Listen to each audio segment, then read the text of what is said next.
Chapter 55. Because his nature is upright, he resists unharmed. The story tells how the great sage and pig were just about to use their magic to immobilize all the women when they suddenly heard the noise of a wind. Friar Sand, who was shouting, looked round at once to find the tame priest gone. "Who's taken the master?" Monkey asked. "A woman made a whirlwind and carried him off in it," Friar Sand reported.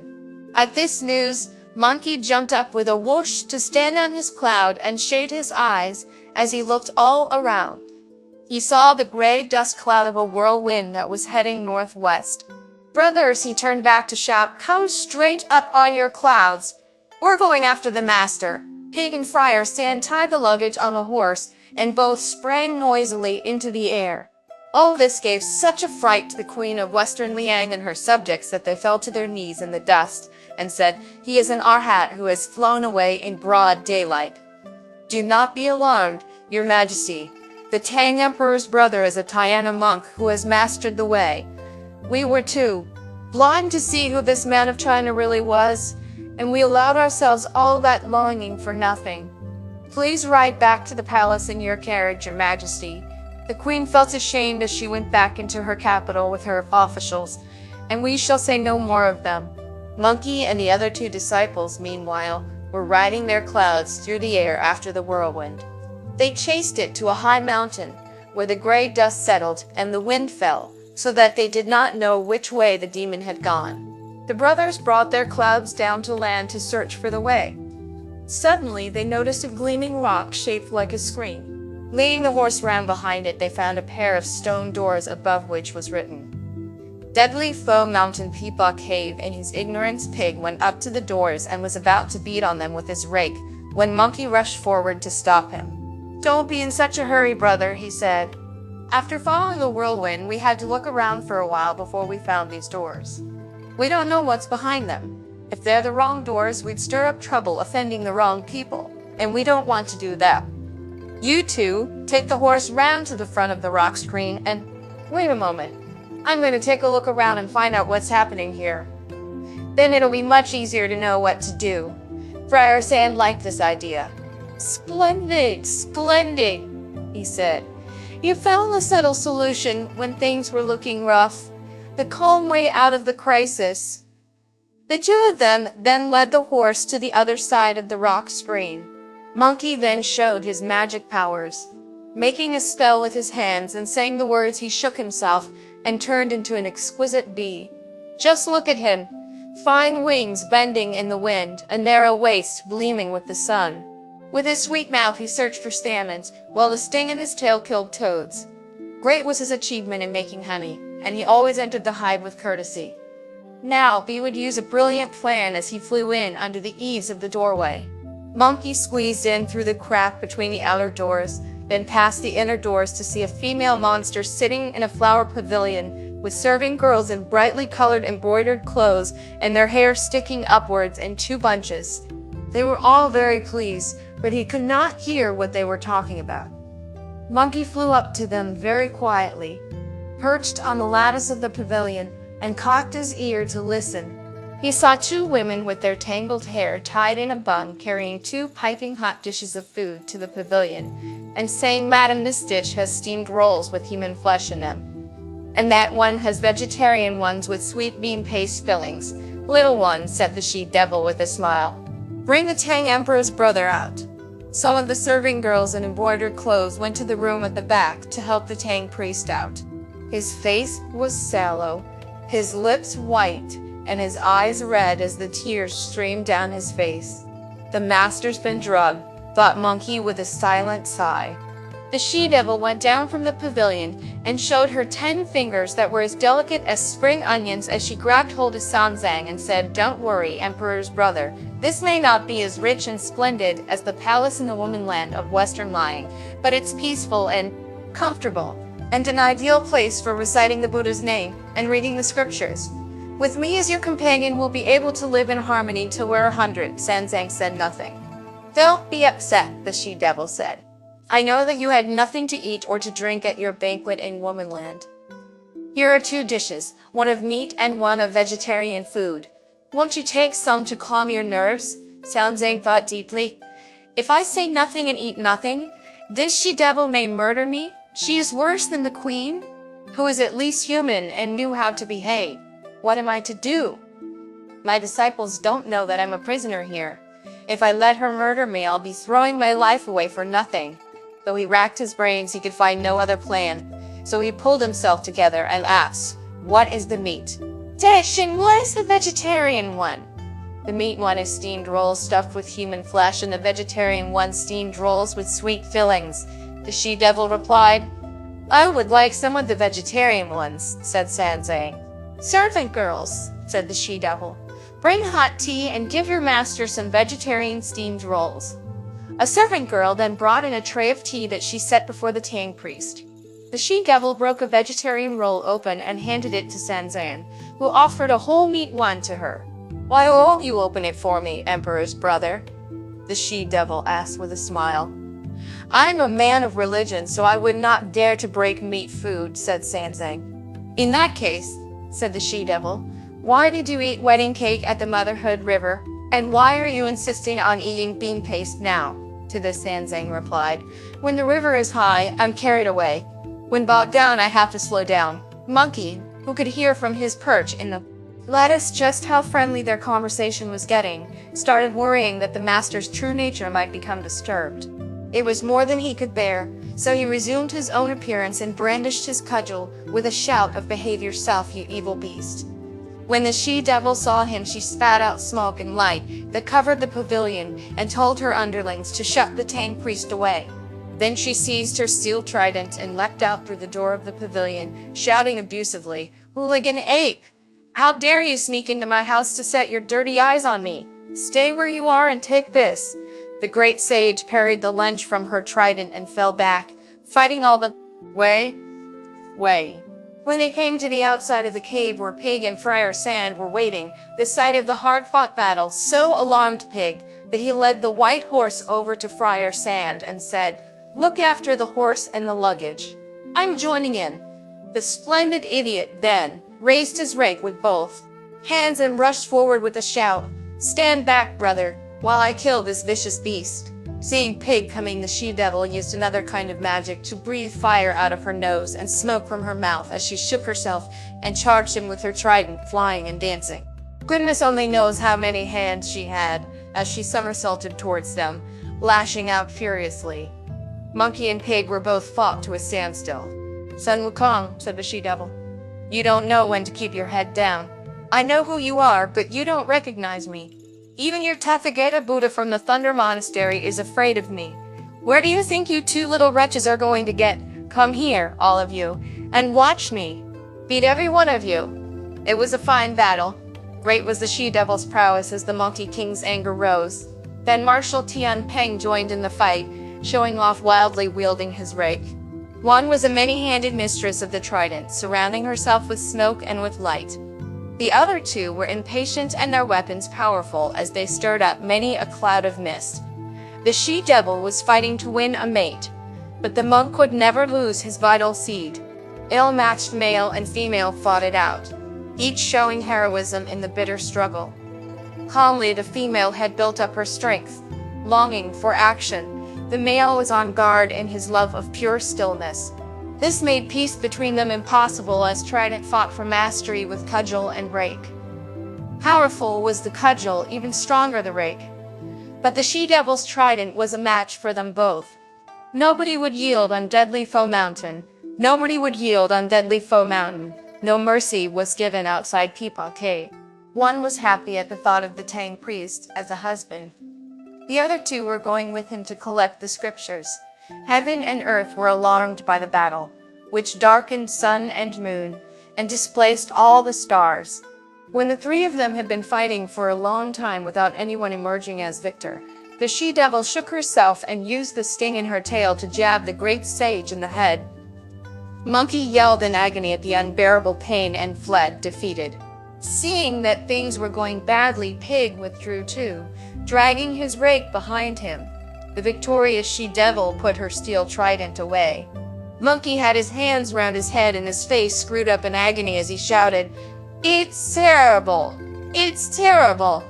"Brother," said Pig, going up to him, Why do you run away howling in pain just when you were fighting so well?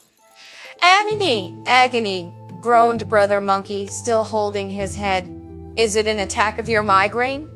Pig asked. No, no, said Monkey, hopping around in pain. But I didn't see you get wounded, said Pig. So how can your head be hurting? It's unbearable, groaned Monkey.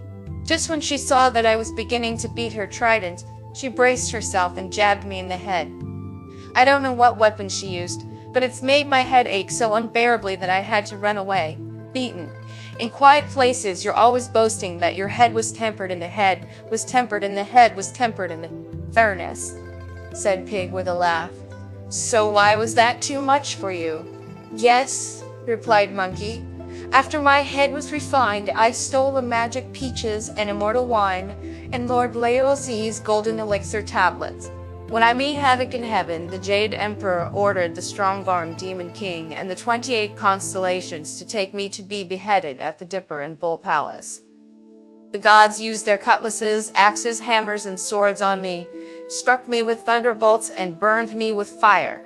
Then Laozi put me in his 8 trigrams furnace and refined me for 49 days. None of that harmed me at all. Goodness only knows what weapon that woman used to make my head hurt like this. Put your hands down and let me have a look, said Friar Sand. Has it been cut open? No, no, said Monkey. I'd better go back to Western Liang to get you some ointment to put on it, said Pig. It's not cut open or swollen. I don't need ointment, said Monkey. Brother, laughed Pig, I wasn't at all ill when I was pregnant, or after I lost the baby, but you've got a carbuncle on your forehead. Stop teasing him, brother, said Friar Sand. It's getting late. Our eldest brother's been wounded in the head, and we don't know whether the master is dead or alive. What on earth are we going to do? The master's all right, groaned Brother Monkey. I flew in as a bee and saw the woman sitting in a flower pavilion. Before long, 2 servant girls came in with 2 dishes of steamed rolls, one with fillings of human flesh and one with sweet fillings of bean paste. She sent 2 other serving girls to help the master come out to eat something to soothe his nerves. She was talking about being his companion. At first he wouldn't reply or eat any of the rolls, but she was giving him so much sweet talk that he said he'd have a vegetarian one. Goodness knows why. The woman broke one open and gave it to him, and he passed her an unbroken meat one. Why won't you open it for me? She asked, and he said, I am a man of religion, so I would not dare to break meat food. Then she said, in that case, why did you eat wedding cake at the Motherhood River, and why are you eating sweet fillings now? The master did not catch what she was driving at, and replied, when the river is high, I'm carried away. When bogged down, I have to slow down. Listening to all this from the lattice, I got worried that the master was going to forget himself. So I turned back into myself and hit at her with my cudgel. She used magic too, breathed out clouds, told them to shut the master away, and drove me out of the cave with her trident. Friar Sand bit his finger and said, that low bitch must have followed us at some stage. She knows so much. From what you say, said Pig, we mustn't rest. From dusk to the middle of the night, we've got to keep going back and challenging her to fight. We'll have to yell and make such a din that she can't go to bed or have it off with our master. I can't go back, said Monkey. My head's hurting too badly. We can't challenge her to battle, said Friar Sand. Our eldest brother's head is aching, and our master is a true monk. He won't let the illusion of sex disturb his nature. Let's spend the night sitting somewhere under the mountain that's sheltered from the wind. Then we can build up our energy and think of something else in the morning. The 3 brother disciples tethered the white horse and guarded the luggage as they spent the night resting under the slope of the mountain. The she-devil then put aside thoughts of murder and started to wear a mile. Again, as she said, little ones, shut the front and back doors tight. Then she sent out 2 scouts to keep an eye on Monkey, and ordered them to report the moment any sound was heard at the door. Maids, she commanded, tidy the bedroom and get it ready. Bring candles, burn incense, and ask the Tang Emperor's brother in. I'm going to make love with him. The Tang priest was then helped out from the back, while the she-devil, looking utterly bewitching, took him by the hand and said, as the saying goes, pleasure's worth more than gold. You and I are gonna have some fun as man and wife." The venerable elder clenched his teeth and let out not a sound. He would have preferred not to go with her, but he was afraid she might kill him. So in fear and trembling, he accompanied her into the bridal chamber. He was as if stupefied and dumb. He would not lift his head and look up, let alone catch sight of the bed and the curtains in the room. And even less did he see the intricately carved furniture or her hairstyle and clothing. He was deaf and indifferent when she spoke of her desire. He was deaf and indifferent when she spoke of her desire. He was indeed a fine monk. His eyes saw no evil beauty, his ears heard no voluptuous words. To him the brocade and the lovely face was dung, the gold, the jewels, and the beauty so much dirt. The love of his life was contemplation. He never took a step from Buddha land. He did not care for female charms, knowing only how to nourish his true nature.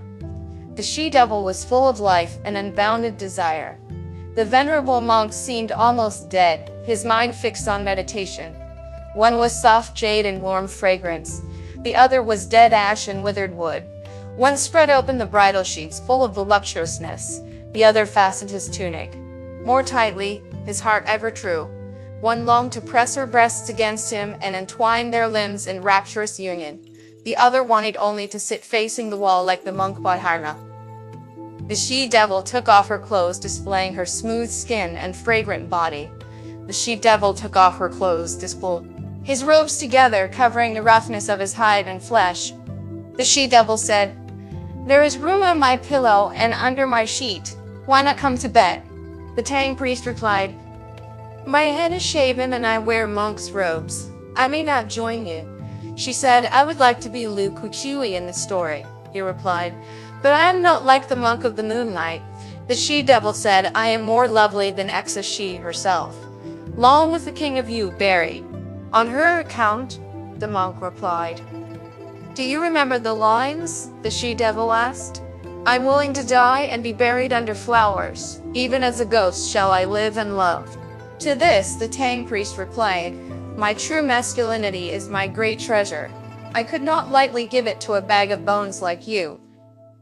The two of them kept up their battle of words till it was late in the night, and the Tang priest's resolution was unmoved.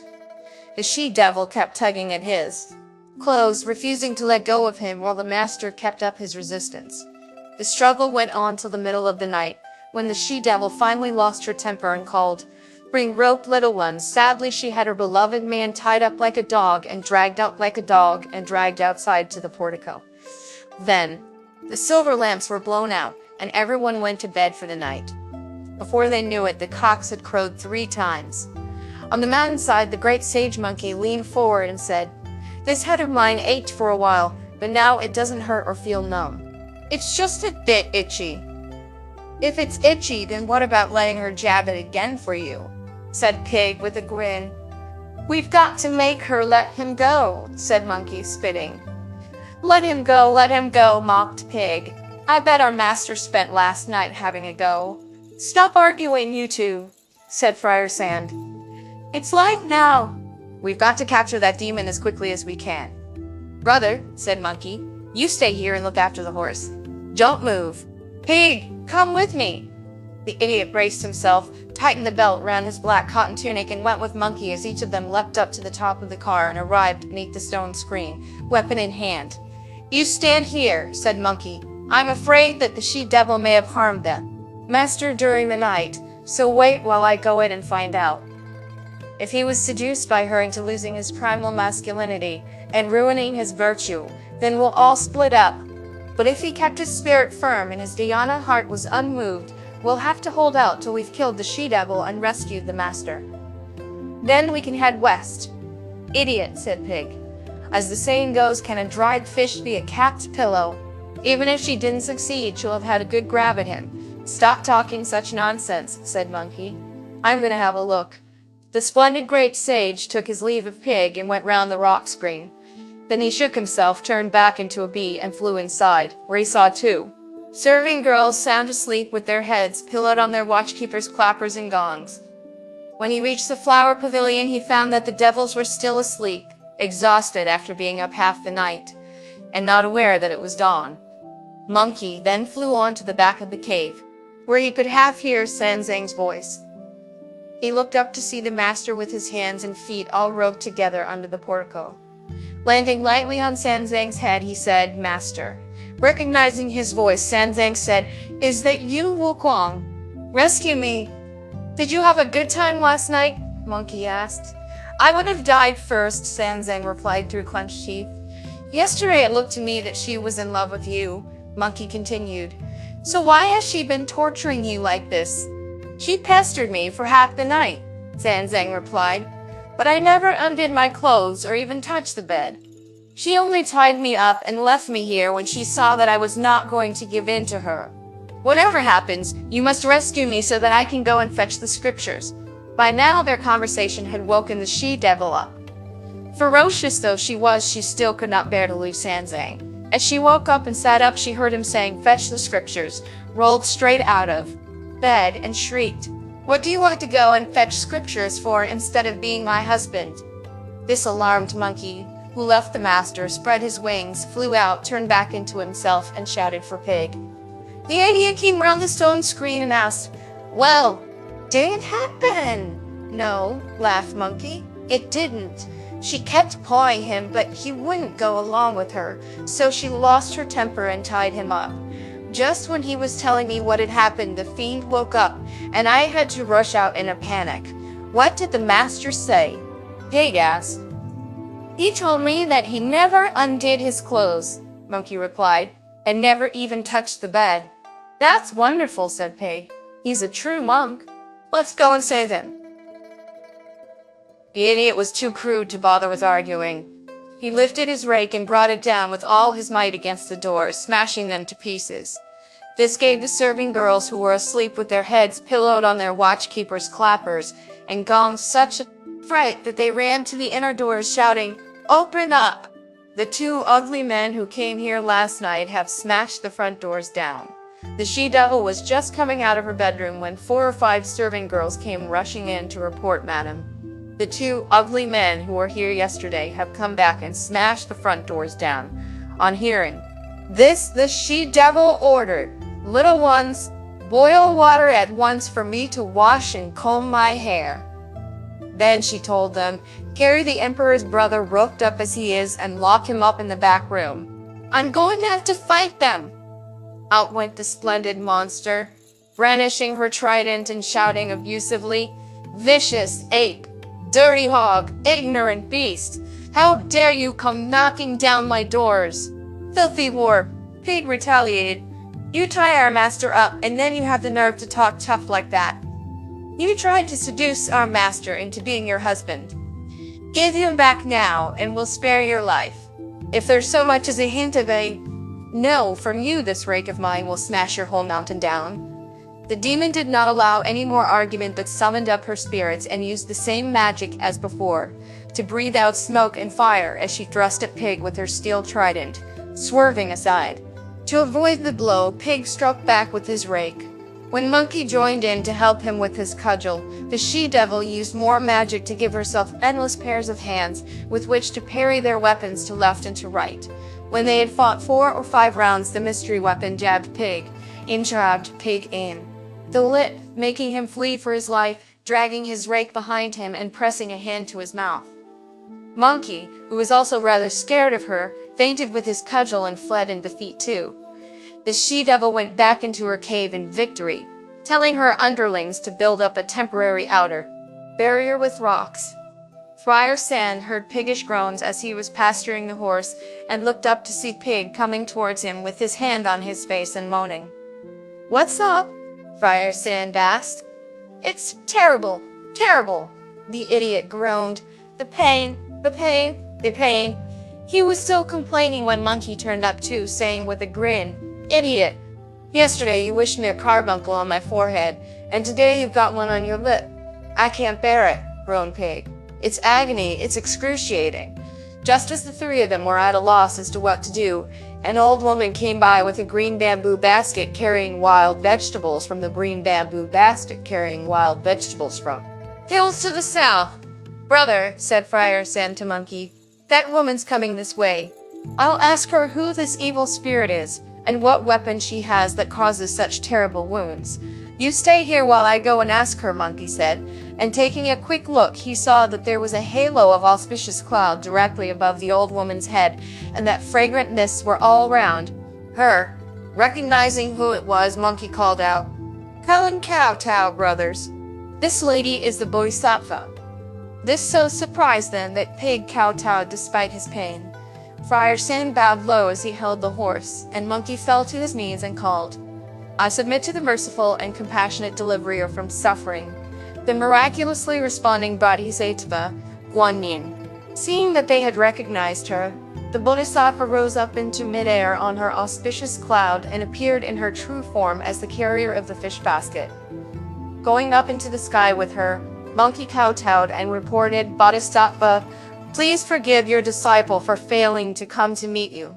Because we were so busy trying to save the master, we did not realize that you had come to see us. We are now up against a monster we can't beat, and we beseech you, Bodhisattva, to help us." "She is indeed a very terrible monster," the Bodhisattva replied. "Her trident is really the two claws she was born with, and what causes such agonizing wounds is a sting in her tail called horse killer, poison. She was originally a scorpion spirit who used to listen to the Buddha preaching the scriptures on the Thunder Monastery. When the Tathagata Buddha saw her and mistakenly tried to push her away with his hand, she used her tail to sting him on his left thumb. The Buddha in his pain told one of the Vajrapanists to arrest her, and she is now here. You will have to ask someone else for help, as I too have to keep my distance from her." Monkey then bowed again and said, "I beg the Bodhisattva for further instructions. Please tell your disciple whom I should go to see to ask for help. Go to the Palace of Light inside the Eastern Gate of Heaven and look for the Star Officer of the Pleiades. You will be able to subdue her." Having spoken, she turned into a beam of golden light and went straight back to the Southern Ocean. The great sage Monkey then brought down his cloud and said to Pig and Friar Sand, "Don't worry, brothers. Our master has a star to save him." "Where?" Friar Sand asked.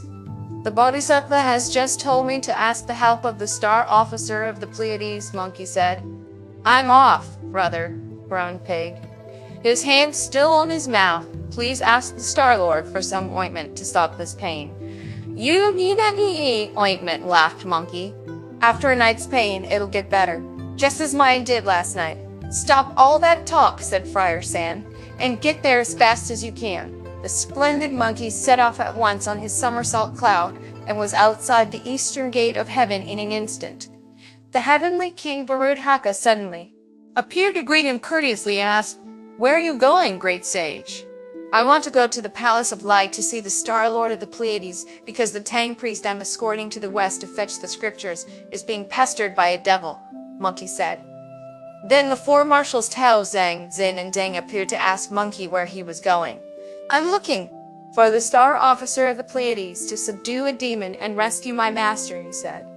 To this they answered, "The Star Officer has gone on an inspection to the Star Viewing Tower today at the Jade Emperor's command. Is that true?" Monkey asked. "We left the Dipper and Bull Palace with him," Heavenly Lord Yin said, "and we would not dare lie about it." "He has been gone for a long time," Heavenly Lord Tao said, "so he may be back by now." "Great sage, you would do best to go to the Palace of Light first, and if he is not back, go on to the Star Viewing Tower."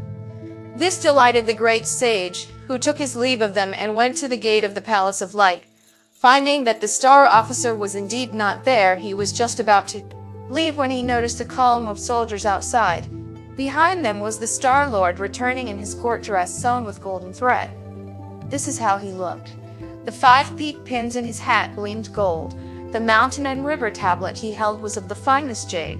The 7 stars hung from his waist amid clouds and mist. Bright were the rings of jade on his 8-pole sash.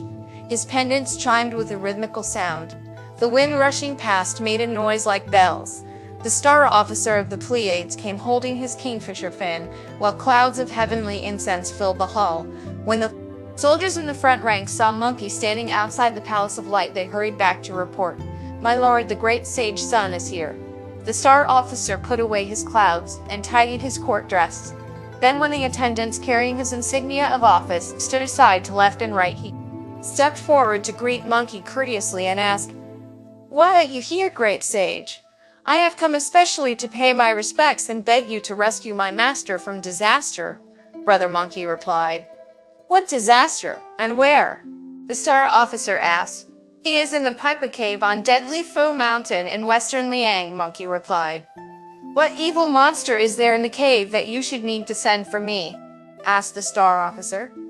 "The Bodhisattva Guanyin appeared to us just now," Monkey said, "and told us that she is a scorpion spirit. She specially mentioned you, sir, as the only person who would be able to control her. That is why I have come here to ask your help." "I would have preferred to submit a memorial to the Jade Emperor," the Star Officer replied, "but as you have come here, great sage, and as I am much obliged to the Bodhisattva for recommending me, I would not like to lose any more time. Excuse me if I don't offer you tea. Let's go down to subdue the demon. I can report back to His Majesty on my return." At that, the great sage went out with the Star Officer through the eastern gate of heaven and straight back to western Liang. Seeing Deadly Foe Mountain not far off, Monkey pointed to it and said, "That's the mountain." The Star-Lord brought his cloud. Down and went with Monkey to the slope in front of the stone screen. "Get up, brother," said Friar Santa Pig on seeing them. Brother Monkey is back with the Star Officer. "Forgive me," said the idiot, his hand still pressed over his mouth. "Forgive me, but I'm too ill to pay you all the courtesies." "But you are one who cultivates his conduct," the Star-Lord said. "How can you be ill?" "The she-devil jacked me in the lip when I was fighting her," Pig replied, "and it still hurts." "Come here," said the Star-Lord, "and I'll cure it for you." Only then did the idiot put his hands down as he groaned. "Please, please cure it for me. I'll pay you well when it's better." The Star-Lord then touched his lip and blew on it, at which the pain stopped. A delighted Pig went down on his knees and kowtowed to the Star-Lord. "Wonderful, wonderful," he said. "Will you touch my head too?" asked Monkey with a smile. "Why?" the Star-Lord asked. "You were jabbed with the poison?" "I was yesterday," said Monkey, "and it only stopped hurting after last night. It's still rather numb and itchy and may be bad again when the weather turns overcast, which is why I would like you to cure it." "The Sir, I would like you to cure it." The Star Officer then touched and blew on his head, too, thus removing the remaining poison and stopping the numbness and itching. "Brother," said a wrathful Pig, "let's go and fight that vicious creature." "Yes, yes," the Star-Lord said. "You two call her out so that I can put her in her place." Monkey and Pig leapt up the slope and went round the stone screen once more. Yelling insults, the idiot used his hands like picks and hit with his rake to clear a way through the wall of stones that had been built outside the mouth of the cave. Once through these outer defenses, he struck again with his rake to smash the inner doors to sawdust, giving the little devils behind them such a shock that they ran inside to report, "Madam, those two hideous men have smashed the inner doors now." The she-devil had just had the Tang priest untied and sent for some vegetarian breakfast for him when she heard the inner doors being smashed. Leaping out of her flower pavilion, she thrust at Pig with her trident. He parried with his rake while Monkey joined in the fight from the side. The she-devil went right up to them and was just going to use her vicious trick when the two of them, who now knew what she was about, turned and fled. As soon as the two of them were around, the rock Monkey shorted. "Where are you, Star-Lord?" The Star-Lord stood up at once on the mountainside in his original form as a giant rooster with twin combs.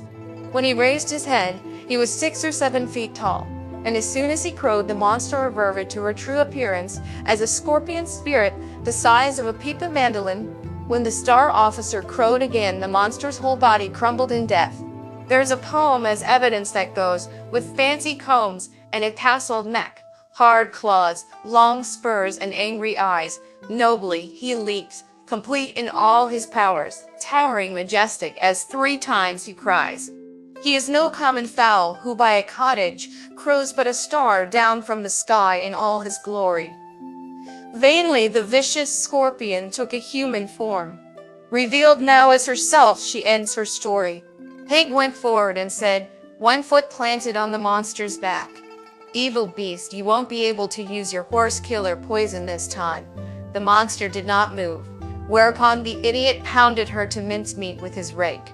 The Star-Lord gathered his golden line around him once more and rode away on his cloud. Monkey, Pig, and Friar Sand all raised their clasped hands to heaven in thanks.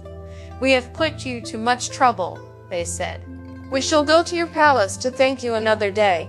When the three of them had finished expressing their gratitude, they bought the luggage and the horse ready, and went into the cave, where the young and old servant girls were kneeling on either side, saying, "My lords, we are not evil spirits, but women from western Liang who were carried off by the evil spirit. Your master is sitting in the scented room at the back crying." On hearing this, Monkey took a very careful look around, and seeing that there were indeed no more devilish vapors, he went round to the back and called, "Master." The Tang priest was very pleased indeed to see them all there. "Good disciples," he said, "I have put you to such a lot of trouble. What has happened to that woman?" "That damn female was really a scorpion," said Pig. "Luckily the Bodhisattva Guanyin told us what to do." Brother Monkey went to the palaces of heaven to ask the Star Lord of the Pleiades to come down and defeat the demon. "I've beaten her to pulp. That's why we dared to pulp. That's why we dared to come right inside to see you, master." The Tang priest thanked them deeply. They then looked for some meat-free rice and noodles, and laid out a meal for themselves that they ate. The kidnapped women were all taken down the mountain and shown the way back home. Then they lit a firebrand and burned down all the buildings there before helping the Tang priest back on his horse and continuing along the main road west. Indeed, they cut themselves off from worldly connections, turning away from the lures of desire.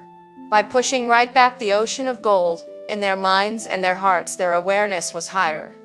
If you don't know how many years were to pass before they finally won their true achievement, listen to the explanation in the next installment.